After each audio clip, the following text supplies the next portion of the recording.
Bien, vamos a dar inicio a la clase del día de hoy.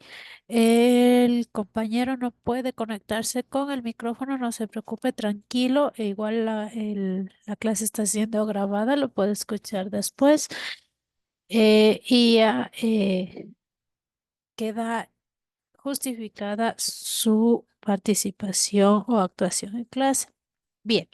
Antes de comenzar la clase o los temas que está preparado para el día de hoy, y ya me dieron el reporte de sus maquetas muy lindas, las he visto. Voy a la semana que viene, me parece que la evaluación va a ser ya en forma presencial. Le vamos a hacer escrita. Sí, voy a evaluarles de manera escrita. Va a ser todo en conformidad a lo que hemos recibido a lo largo de estas semanas de clases o a lo largo de estos módulos. Eh, Pregunta Luis, dígame. Sí, licenciada, buenas tardes. Hoy día el licenciado Huitrón no pudo estar, pero tengo que enviarle a usted la foto de la maqueta que realicé. Si bien es cierto, no estaba el profe Huitrón, pero debe estar el profe Juan Carlos. En todo caso, le debieron haber dejado al profe Juan Carlos, y si no lo dejo, la próxima semana yo estoy presencial para calificarles, ¿ya? Si no lo dejo. Y si tiene la fotografía, igual envíemela, ¿ya? Listo, licenciado, muy amable. Ya, eso. Como les comentaba, pues vamos a dar una evaluación escrita.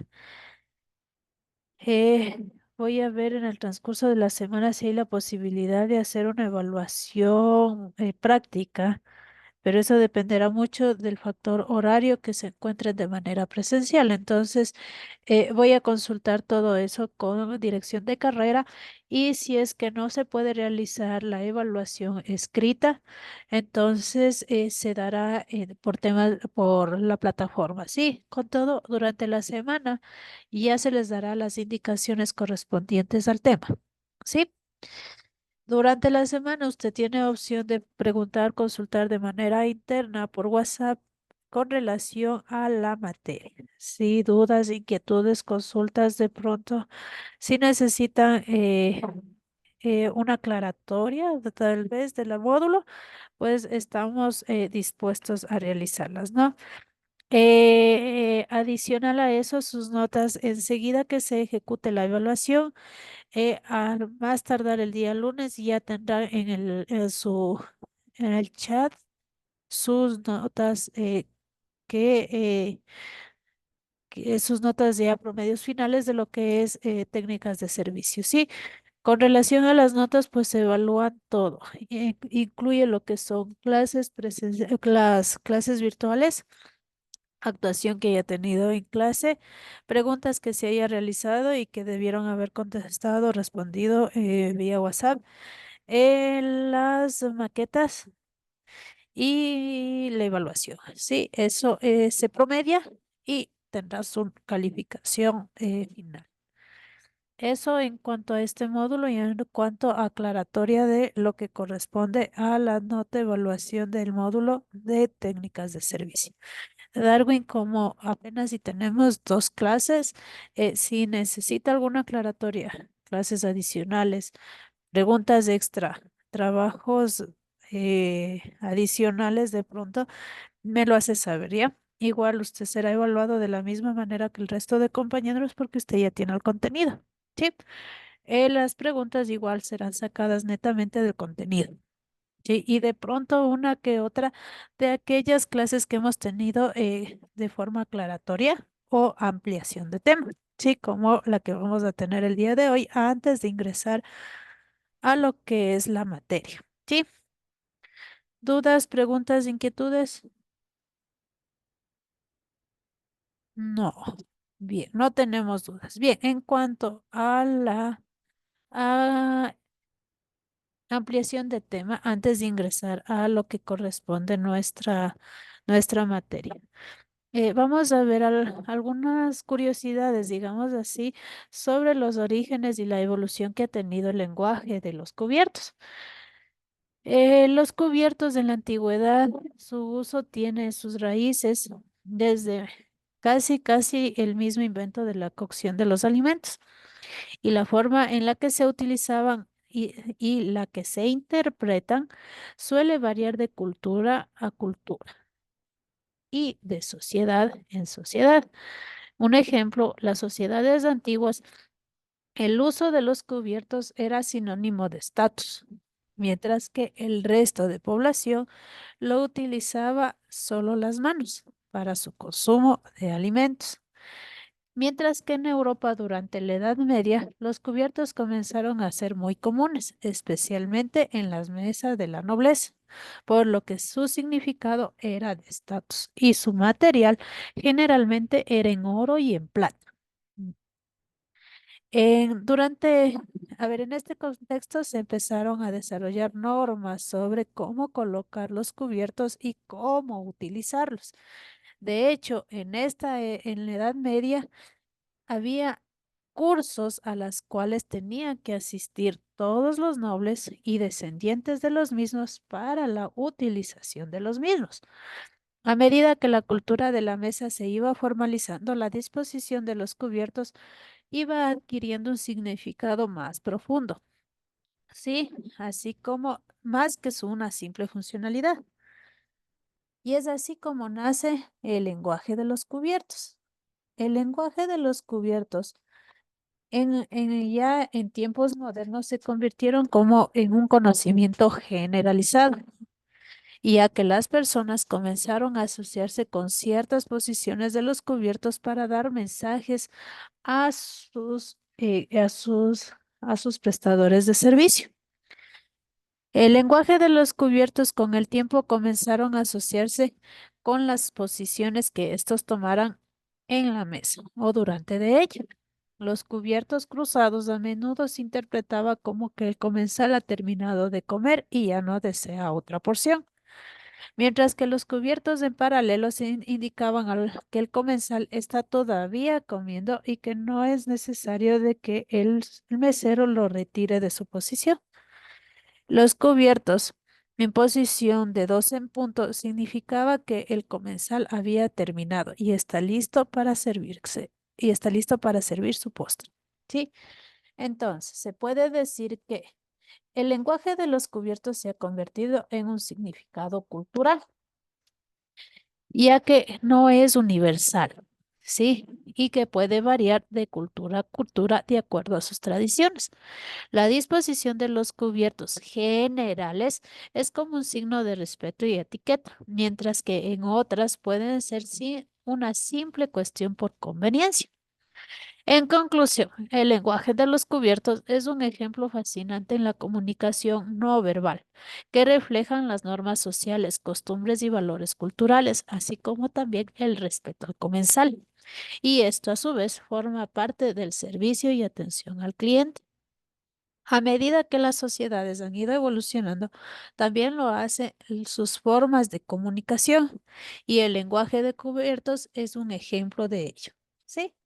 Esa es alguna de las curiosidades que podemos tener acerca del lenguaje de los cubiertos. Y es justamente ese era uno de los propósitos o uno de los objetivos por el cuales ustedes puedan interpretar el lenguaje que estos traen, sí, especialmente para el comensal. Y es que, como habíamos hablado en la clase anterior, la disposición de los cubiertos habla mucho de lo que nuestro comensal se va a servir, sin la necesidad de saber qué es lo que va a contener su menú, pero ya tiene una idea de qué es lo que va a servirse en su mesa, sin la necesidad de ser amplios en nuestro vocabulario. Bien, preguntas hasta aquí. Si no la tenemos, podemos comenzar nuestra clase. Vamos a compartir.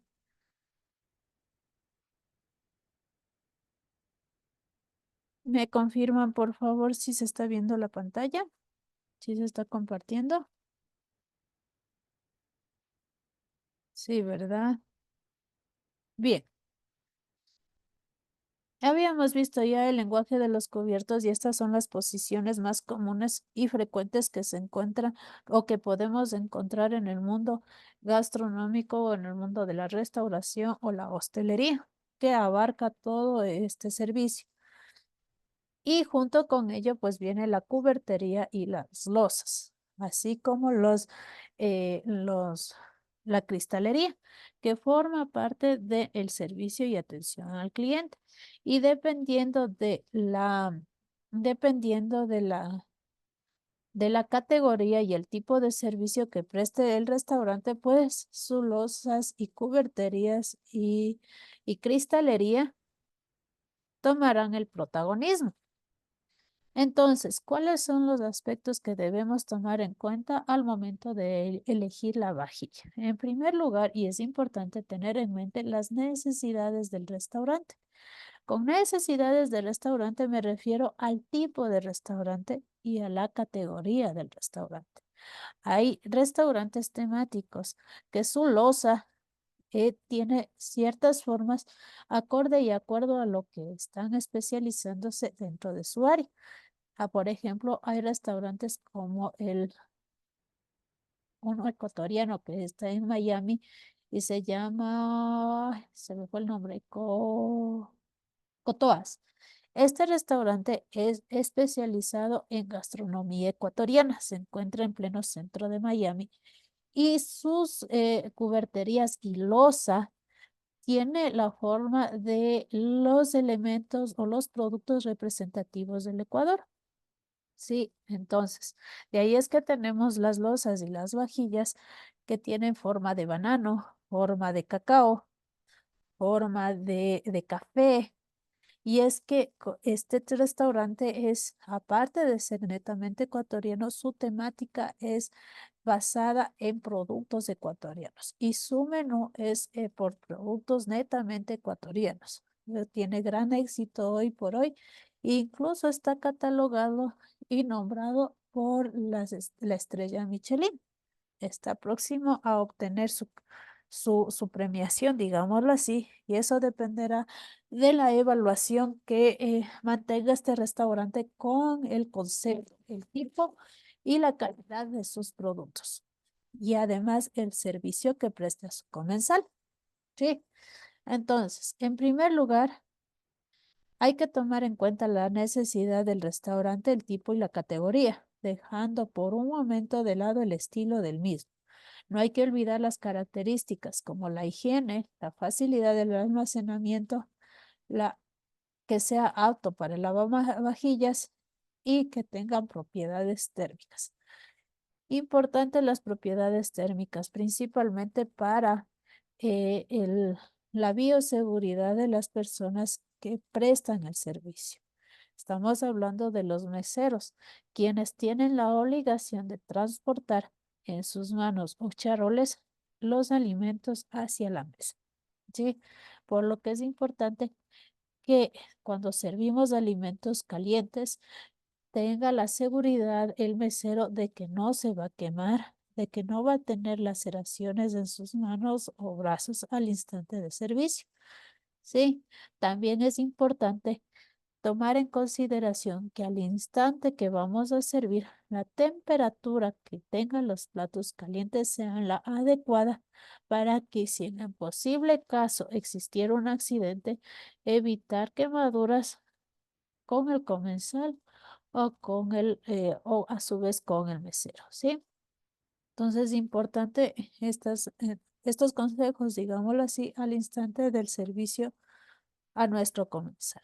Los materiales para cada tipo de restaurante, pues obviamente varían y dentro de los principales tenemos la porcelana, que es un material utilizado con mayor frecuencia por los restaurantes tradicionales y son los más apreciados por los comensales. Primero son apreciados por su forma, tamaño, por el color, textura, etcétera. Sí, lo más aconsejable son colores llanos, especialmente el blanco, ya que simboliza limpieza Y obviamente al instante de darles mantenimiento a este tipo de porcelanas, pues debe ser de limpieza profunda. Eso no quiere decir que no, se lo omita en porcelanas que tienen otro tipo de coloraciones. Sí, y es que cada plato debe contener este tipo de cuidados de limpieza, ya que recordemos que son los que transportan los alimentos hacia el comensal. Si bien es cierto, los restaurantes tienen la opción de tener su porcelana acorde y acuerdo a sus necesidades, pero lo que se les recomienda es que la porcelana sea de simple, de un diseño sencillo, fácil de conseguir, ya que no están exentos a que se caigan, se tricen, se fisuren y estos pues sean de fácil reposición. En algunos casos, cuando tenemos diseños exclusivos, se puede decir así, y tenemos que reponer la vajilla, a veces suele ser muy difícil conseguir o reponer esa vajilla rota, por lo que se les aconseja que tenga una loza o vajilla, una porcelana bastante asequible, ¿no? Otro tipo también tenemos lo que es el greso, la arcilla, o también conocido como el barro, en diferentes tamaños y de diferentes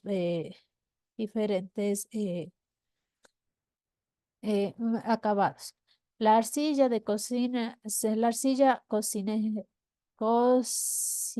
cocinada a altas temperaturas es lo que se conoce como grés. De los favoritos por su gran dureza y durabilidad, su resistencia al agua en comparación con otros materiales. Es perfecto para locales mediterráneos o de estilo rústico. En la actualidad, la gastronomía tradicional o la gastronomía ancestral es la que está comenzando a tomar vuelo. Y es por ello que en algunos restaurantes este tipo de material es el más utilizado. Darwin, cuenta.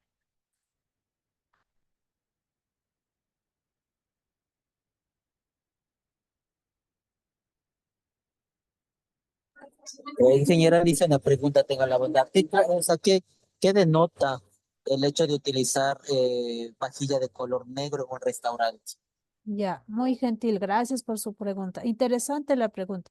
Cuando tenemos vajilla de color negro, generalmente se utiliza este tipo de vajilla cuando vamos a trabajar en menús de alta cocina. A ver, ¿a qué me refiero? Cuando trabajamos menús de uso diario, lo más aconsejable es utilizar vajilla o porcelana blanca. Pero cuando trabajamos menús de alta cocina, cocina molecular o cocina de vanguardia, en donde tiene que resaltar obligatoriamente las porciones, eh, resaltar la coloración, resaltar la textura del plato, entonces vamos a tener que utilizar vajilla que contraste con este tipo de menú. Sí, por lo tanto,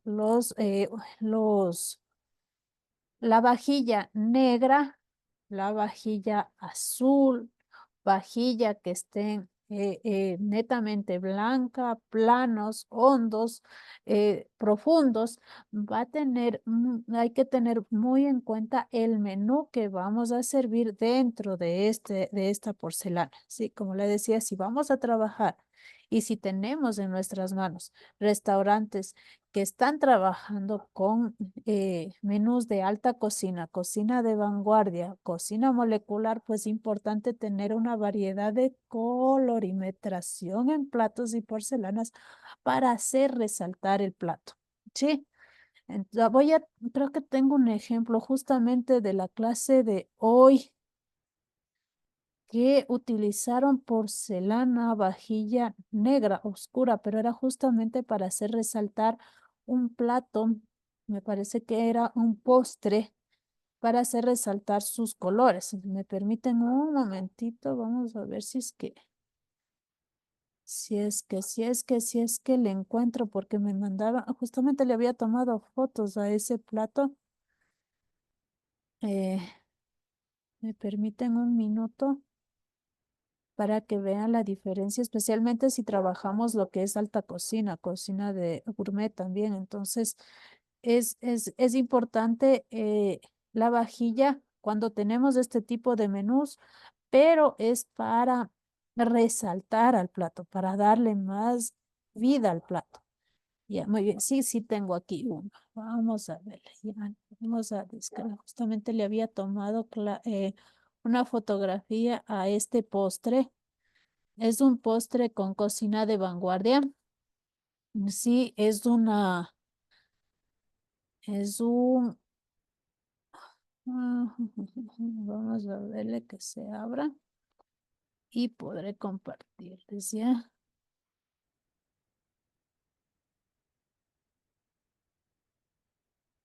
Permítanme un momentito. Aquí estamos ya.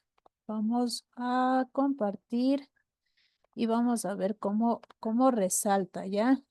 A eso es lo que tenemos que tomar en consideración al instante del emplatado. Y si nuestro menú tiene o lleva cocina de alta cocina, cocina de vanguardia o cocina de molecular, es importante la vajilla, su colorimetría para dar el resalte. A ver, me comentan si se está compartiendo, por favor. Sí, me Sí, ponen un licenciada. WhatsApp. Ya, miren, como vemos, este es un plato, ¿sí? Y lo tomé hoy en la mañana. Este es un plato oscuro, como lo vemos,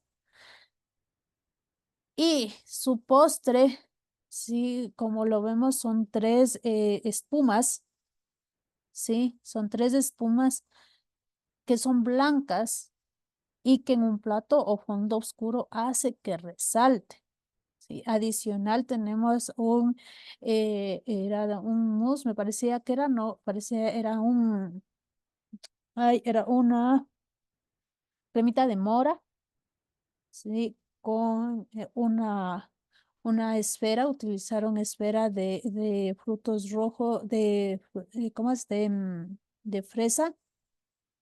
Sí, estas, bueno, son florecitas que era para decorar el plato y lo que les polvorearon era un poquitito de azúcar en polvo, ¿sí? Y es para justamente resaltar el plato, dar un realce, hacer que brille, porque si le colocábamos en un plato de porcelana blanca, pues se fundía el color, estas espumas iban a formar como parte del plato. Y lo que no queríamos es eso, sino más bien darle un alce, darle un resalte, y es por eso que utilizamos vajilla de color oscuro.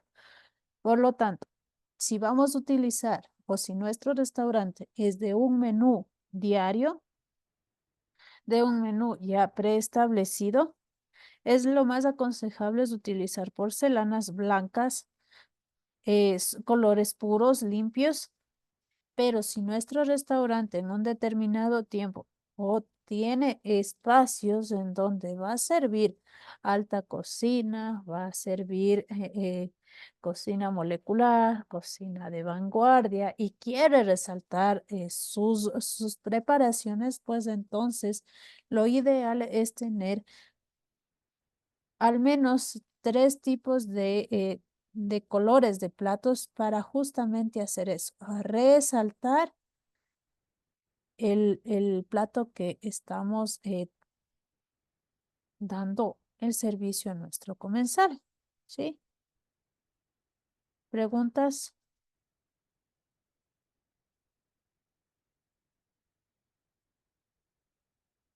No tenemos preguntas. Bien, regresemos a nuestra presentación original. ¿Ya? Entonces, bien, como les decía, este tipo de vajilla, la de arcilla o la de barro, usualmente utilizada en la gastronomía o en cocinas tradicionales y ancestrales, en donde su presentación o la presentación de su plato o menú generalmente lo hacen en este tipo de vajillas o en este tipo de material para resaltar el valor tradicional o ancestral que tiene el plato. Pregunta, y esa me la van a responder por WhatsApp. ¿Cuál es la regla principal que debemos respetar en cuanto a cocina tradicional o cocina ancestral? ¿sí? ¿Cuál es la regla que nosotros debemos respetar en cocina tradicional o cocina ancestral?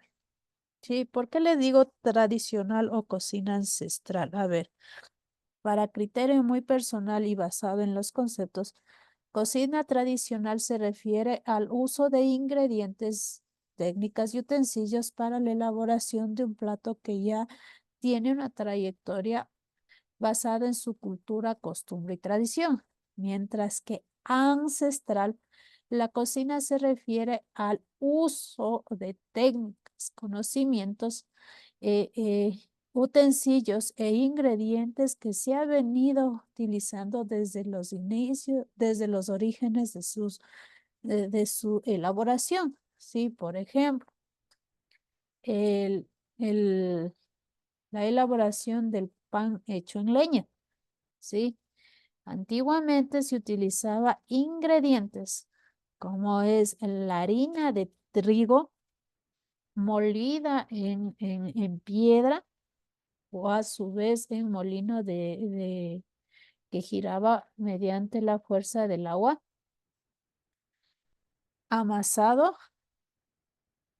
No se utilizaba levaduras todavía, se le dejaba fermentar a la masa, se le hacía una masa madre y mediante la masa madre fermentada, pues de ahí empezaban a realizarse el pan y su cocción era netamente en leña. En la actualidad, pues de esos tipo de técnicas en muy pocos lugares he visto que se mantiene, ¿sí?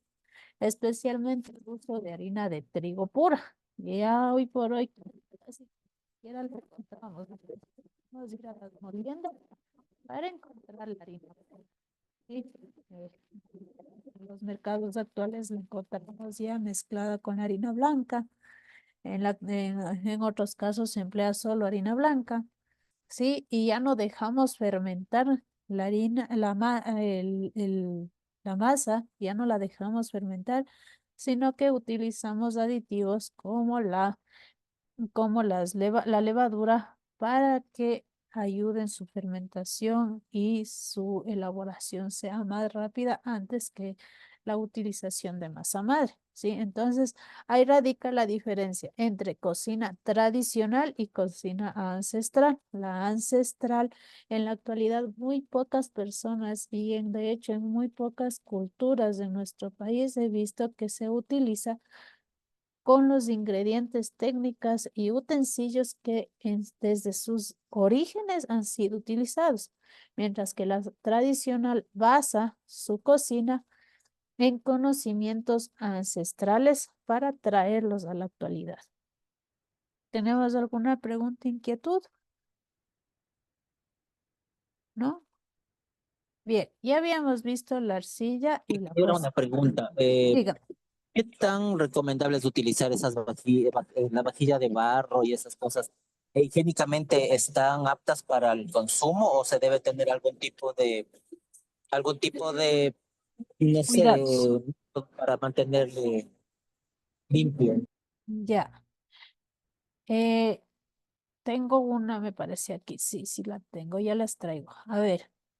¿Cuáles son las recomendaciones y usos para el barro? Primero, que sea de un buen barro, ¿sí? De una buena arcilla.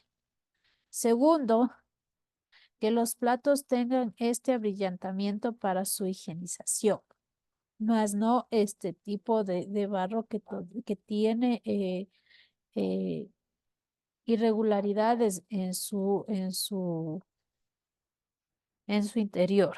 Sí, ¿por qué este abrillantamiento? Este abrillantamiento no solo sirve para dar brillo al barro, sino también ayuda para que el barro tenga mayor resistencia al calor. Y adicional a eso, tiene impermeabilidad, lo cual facilita a la limpieza, al almacenamiento y evita que haya proliferación de microorganismos que puedan ser contaminantes o que sean peligrosos para la salud, a diferencia de este tipo de barro que no tiene esmalte, digámoslo así, y que es puro. al igual que cuando utilizamos la piedra de moler. Cuando utilizamos la piedra de moler, se recomienda que la piedra sea de origen volcánico, porque si la piedra es piedra de río, lo que nos hace es que se desprenda pequeñas partículas de piedra que vayan a ser, que formen parte de del alimento que estamos moliendo y estos a su vez sean ingeridos por el comensal y luego tenemos problemas de cálculos, ¿sí? Por lo tanto, si vamos a utilizar dentro de la cocina tradicional o ancestral utensilios como el barro, se recomienda que tenga este tipo de abrillantamiento, ¿sí? Para su cocción, para su servicio y para el lavado y la fácil desinfección. Si utilizamos utensilios como la piedra de moler para la elaboración de ajís, cremas, patés, etcétera, debe ser utilizada o realizada en material de origen volcánico. Siempre tenemos que tener en cuenta aquello y no que sea de origen de piedra de río. La piedra de río siempre tiende a desprenderse. De igual manera, el barro, cuando tiene estas porosidades, pues suele desprenderse de poco a poco, ya que con el calor estos se vuelven blandos y pueden formar parte de la alimentación. Sí, ya les traigo para que lo vean en vivo y a todo color. Espérenme un ratito y ya les traigo. Si tengo uno por aquí.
Bien, vamos a ver si se observa en la cámara y se aprecia. Ustedes me confirman ya. A ver, ahí, ¿no? No sé si se aprecia. Mire, aquí tengo un recipiente de barro. Como ven, tiene este abrillantamiento, tanto por fuera como en su interior. ¿Sí? Este abrillantamiento hace que sea termorresistente y adicional a eso evita que se desprenda. En este recipiente, adicional de que podemos servirlo en él, también podemos hacer cocciones en él. ¿Ya? ¿Por qué? Porque tenemos la seguridad de que no va a haber desprendimiento de arcilla al momento de hervir. ¿Sí? Entonces, a esto también se le denomina como curado, ¿no? Entonces, importante que estos recipientes, si son de arcilla y de barro, sean primero de un buen barro. Eso es por el tacto, ¿sí? Cuando no es un buen barro, se escucha como poroso, ¿sí? En este caso es como sólido, ¿sí? Al momento del tacto. Tiene este abrillantamiento que permite remover con gran facilidad los alimentos que en ellos servimos o cocinamos. No guarda la humedad, importante. Y es por eso que en este tipo de recipientes como el barro, que han sido curados, antiguamente los granos, las harinas eran guardadas en este tipo de recipientes porque justamente no permitían el acceso a la humedad. Si tiene porosidades, no va a tener humedad, no va a guardar la humedad. Al contrario, va a hacer que se expanda o se llene dentro de los granos o polvos o harinas que se almacene y obviamente caer moho o bacterias que puedan dañar a nuestro a nuestro, a nuestros ingredientes que vayamos a almacenar. Entonces, recomendaciones si vamos a utilizar este tipo de materiales, utensilios, que por cierto queda muy bien al momento de elaborar nuestros platos o nuestras mejores recetas, ya que el barro le va a dar un sabor característico de la cocina tradicional o cocina ancestral, ¿sí? Vamos a continuar con la loza. La loza es otro tipo de material que es basado en la arcilla, es blanco, es cocinada a baja temperatura, es la más suave y ligera que el grés, pero mucho menos resistente. Esta es la más común que vemos en los restaurantes, ¿no? Es bastante ligera, lo tenemos en diversos colores.